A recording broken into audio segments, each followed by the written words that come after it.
Good morning, our Savior. Welcome back to another week. The verse of the week this week is from Proverbs 3, 5-6, a very famous verse.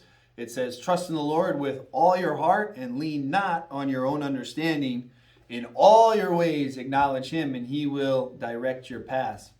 So the thought of the week that goes along with this verse is, do you trust God above yourself?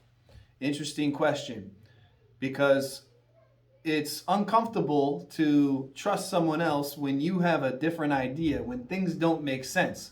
And that was the case with Abraham. God called Abraham, said he was going to give him a son at 75. 25 years later, that came true, and he was rejoicing. But then when Isaac was an adolescent, God told him, "I want you to go up on a mountain and sacrifice that son." And I'm sure that didn't make any sense to Abraham. The book of Hebrews tells us, though, that Abraham had faith to know that even if he had to go through with this, God could raise his son up. And he recognized that God was the author of everything that he had, the giver of all that he had. So he obeyed. He didn't trust his own sense. He trusts what God had to say in his word.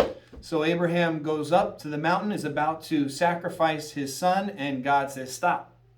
I know now that you trusted me above yourself." And instead of Isaac, he was able to sacrifice the ram that was caught in the thicket, a picture of Christ that would take the place of Isaac and bring about life for Isaac. And just an amazing example of how faith is how we're supposed to live. We're to use our brain, but not over what God has to say to us and what God has to tell us. And that's the thought of the week.